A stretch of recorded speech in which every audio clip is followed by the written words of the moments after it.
can see we are based in Oslo. This is headquarters with various offices in Scandinavia, and we also have still plans to open up in Cambridge, an office there. First, we were challenged, of course, by Brexit, and then just as we thought we had a plan there, we had COVID hitting us. We've been working, as I said, I hope in the beginning, we've been working for 10 years, 12 years with digital exams, and we provide a solution for digital exams and digital assessment. This is just a very high-level introduction to Inspira assessment. The talk is not so much about the platform, but just to give you a sense of what it is that we came from when we started out, shall we say, solving the problem of transcending away from pen and paper exams, and also most recently to solving some of the issues around examinations posed by the COVID-19 lockdowns globally. Inspira assessment is an end-to-end solution, and it's device agnostic. So it works with bring your own devices, students' own devices. It works with managed devices owned by the universities. It works on iPhones, tablets, MacBooks, of course, also on stationaries owned by the universities, PCs, etc. It's cloud hosted. It is an end-to-end platform in the sense that it supports all of the processes involved in, also the formal processes involved in exams. So exam planning, scheduling of exams, authoring of exam paper, invigilation, monitoring, of course, and also marking workflows and reporting. It supports, of course, psychometric standards for educational test construction, quite advanced, shall we say, data analysis theories to ensure quality of tests. And it supports a range of assessment types, both open book and closed book assessment types, so that we can match diverse curriculum needs. It is really, and has always been, and I'll come back to that, about making technology that will support exams and assessments at all faculties in universities where we see quite a large variety of assessment formats, obviously. Finally, and lately, we also now have embedded a remote proctoring solution, obviously in response to COVID-19, the lockdown. We've been working quite closely with our existing customers, helping them to solve the problems for the summer tests, of course, in UK and in Scandinavia. The biggest exam period is June, July, and we've been working quite quickly to try to establish a way to do high-stakes exams safely from students' homes with an embedded proctoring solution, which at the moment offers recording of video screen and, of course, of the room in which the students are sitting and their face, and that all of that data is stored for and passed so that invigilators and those controlling the exam integrity are alerted and have the possibility to review any exam session. Now, back to the story and back to the past, and I won't spend that much time on the shall we say, that much time on past, which is 10 years ago, roughly. The whole thing on Inspira, as you might say, started out with students in Oslo demanding change. In 2011, students at the University of Oslo launched the campaign, "We Want Computers in Examinations." Other students from universities across Norway backed the Oslo students, saying, "We can't anymore write exams by pen and paper. We do not have that skill." The universities then, of course, started out looking into how to meet the students' demands, and they did that very well. As you can see, in 2019, we have an actual paper here, or an article from a student newspaper at the University of Oslo. It's in Norwegian, I do apologize, but perhaps you will trust me if I tell you that the translation here is actually Ode to Digital Exam. The students were very, very content with the solution that came out, but it wasn't as simple as it may seem. We started out solving a practical problem, but we actually ended up doing, shall we say, far more than that. And I think that that is the lesson that we can maybe take also from the COVID-19 crisis, if you like. We've started out solving a practical problem. How can we actually fix the problem that we can no longer sit students in gym halls for 3-hour exams closely? But I think that the COVID-19 responses from the technology side, but also from the assessment practices side, will prove that we will show that we will end up doing far more things than just solving the practical problem that we're setting out now to solve. So we started out with a practical problem. We ended up with authentic assessment, and we got there pretty quickly. And I'll say a little bit about what authentic assessment is now. So from the viewpoint of technology, and I have just now here, I've just included a definition of authentic assessment taken from a dictionary. So authentic assessment is defined as a set of methods or techniques for assessing the academic achievement of a student that includes activities requiring the application of acquired knowledge and skills to real-world situations, and that is often seen as an alternative to standardized testing. In other words, what the universities figured out in Norway as they came together and started looking into how to meet the students' need for this solve to the practical problem, which is they would no longer handwrite for 3 hours. What came out was universities really beginning to look into authentic assessment, and was there something bigger than just we don't know how to write by hand anymore? And it came out that what we were met with as a vendor, we were chosen to work with the universities in Norway, and what we were met with was really quite simple, but of course technically not so simple, and that was the requirement that students really, to do the transition really well and to move away from pen and paper in a, shall we say, in a sound way methodologically, we would have to make sure that students could use as many different tools as possible to form up their responses and input those as their submission for an actual high stakes final exam at a university. So you can see some of the tools here that we were required to build into our platform to make sure that students could use those tools that they used in their everyday learning and teaching environment, and that they were used to using, and that they were presented to in teaching by their teachers, that they could also use those actually on exam day. That then came from that simple, shall we say, definition of assessment. It was a very simple one, and it came from the universities, from students, but we quickly began seeing that there were other aspects of this that we hadn't thought of, and universities saw that too. So this is an example from BPP University in London. BPP University is fairly, shall we say, professionally oriented. They have law degrees, of course, and accountancy degrees. And so they are very focused on, shall we say, work skills, and the work skills that they actually give students during the course of their education. So I'll just read to you a quote from the director of the study director, Ishan Kolhatkar at BPP University. In the law school, students take exams towards qualifying as a lawyer, selling the idea to faculty that giving them exams in a format that far better and accurately replicates what they're going to be doing in real life is simple. At no point is someone who then becomes a lawyer going to sit and handwrite a document for 3 hours, because these are professional legal exams. They're not writing an essay. They all do something that you would do in practice. You draft a lease, amend a document, or adapt a precedent. These are all practical tasks. We have an outlook on what people do in real life. So with that mindset, BPP University were one of the first universities in UK to really begin transitioning all of their formal high-stakes exams onto a digital examinations platform. In this case, they chose Inspira Assessment. And you can see their journey fairly long. They started out in 2017, piloting a little bit, went on 2018, piloting more, doing actual exams for real, moderating, e-marking. They included all of their schools. And now in 2020, they are working towards 100% adoption. It's all based on bring your own device strategy. And they're, of course, now deploying Inspira Remote Exam Module, which is our embedded remote proctoring solution, to make sure that they comply with the regulators' requirements, such as the solicitors, regulatory authorities, etc. Now, authentic assessment, though, is not just about work skills, as I said before. So it's about student and their capacities. It's about work skills for BPP University. It's about ensuring that students do something in exam that mimics what they'll be doing in real life.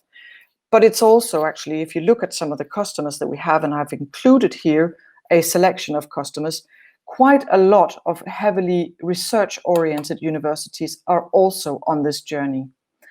You can see here, University of Oxford, of course, quite a University of Bath. I've also included on the slide a couple of universities, perhaps a little more interesting in this context. We have the University of Queensland, Wellington University, Victoria University of Wellington, that I'll be talking a little bit more about in a minute, University of Auckland, etc. These are research-oriented universities that are having their take on authentic assessment, and I'll talk a little bit about that now. So when going back again, I'm sorry for jumping in the time here, but as I said, I do think the past is relevant for where we are now. When the universities in Norway came together to understand really what was, shall we say, the strategies and the purposes of digitizing exams, except pleasing the students, they ended up formulating these three, shall we say, drivers for digitizing exams. Of course, it's about enabling students to use text editing and other digital tools on exam day. We've discussed that. It's about also digitizing all exam processes from admittance to final grade. So this is about efficiency, and it's about quality assuring the exams. It's about supporting the administrative tasks involved in exams, and also, should we say, the auditing and the reporting requirements to exams and assessments at a higher education institution. Finally, it was also about ensuring that sound digital marking and grading processes could be applied to exams. So fairness, validity, integrity, those issues quickly came about for the Norwegian universities as things that their project needed to obtain, or they needed to at least keep that as a goalpost for the whole project, which has taken up to 10 years now, with most of the universities in Norway being fully digital or 90% digital on all of their exams now. This is just a quick picture from the Norwegian Technical University in Norway, one of the largest universities. You can see the exam halls. This is pre-COVID days. Very large exam factory, it's called, with all exams being taken digitally. And you can see the racks here stacking up the extra devices that the university keeps in case students turn up for some reason without their own device on exam day. So Gothenburg University was, just to zoom in on one research focused on university, they set out also very early on, and they actually started, should we say, looking into authentic assessment for pedagogical alignment and academic quality. They became very quickly a leader in Swedish higher education on their, should we say, their ways of supporting the academic community in transitioning all of their assessment formats to online exams, supporting specifically STEM subjects to transition online. STEM subjects have a lot of requirements for different tools that need to be used, even in exams, and that has, so technology offers great advantages, but has also, of course, proven a little more tricky to digitize than essays and multiple choice type assessments. Now, Linda Giardinius, who is head of exams at Gothenburg, finally ended up, I will quote her here, to say that teachers find marking to be more efficient and students adapt quickly. Digital exams are now the norm at Gothenburg University, and we have processes in place to do this on a large scale. So for Gothenburg, it was really about the, should we say, the driver for digital assessment was to align assessment with learning goals, and also to improve exams and standards all over the university. Just to say a little bit about how they have responded to COVID-19, Gothenburg University are now reaching 70% adoption of all their exams, but in response to COVID-19, they chose to not resort to remote proctoring, and this had to do with quite strict GDPR regulations, privacy requirements, that the university advisors actually advised the exam administration not to use remote proctoring for those purposes, and they resorted instead to they chose to go for open book exams. They transformed all exams into open book exams, really just migrating away from the idea of closed book exams, and ended up letting students take 24-hour exams or longer exams from their home without any requirements to, should we say, lockdown or authentication or integrity, or ensuring that or controlling the resources that students had access to. Finally, Victoria University of Wellington is of course, university in New Zealand, They started out later than the other universities that I've just gone through, BPP and Gothenburg. And you can see here, their drivers for choosing to, and they piloted digital examinations. They're still considering how to move this forward. They piloted digital examinations with Inspira, and a highly successful pilot. I will just come back to that. But you can see now that the drivers for why to do this, and this was pre-COVID-19, they merged these drivers. So now we're talking about both alignment of student experience with assessment and later with professional life. We're also talking about pedagogical impact. We're talking also about optimization of marking and feedback. And as an add-on part of this was part of the university's environmental sustainability strategy. So after 10 years, we're still looking at the same drivers, of course, for digitizing exams. But as I can tell you, these are slowly now changing as the COVID-19 is really pushing universities to understand very quickly how they will solve a practical problem. I will propose, and that is risky, but I will propose that once we've figured out how to solve the problem of the COVID-19, we will see these drivers popping back up as the main impetus for really transitioning to digital exams. Because at the end of the day, I don't think that exams at universities will end up being formatted only because of a practical problem such as what the COVID-19 crisis has presented to us. And I think that there are 10 years of experience from a lot of universities across the world working really in depth with these drivers and unfolding what they mean at every aspect. I'm wary of time now, and I need to move very quickly into my conclusion here. The students at the Victoria University of Wellington were vastly happy. After the pilot, the university did a very rigorous evaluation, student survey, and you can see the numbers here responding that the exam experience on that day was really excellent or very good. What I really do like, of course, is one student, Nick Platcher here, shared actually in a commentary on the university website his experience, unfolded a little more his experience from the exam day, and I'll just quote him here.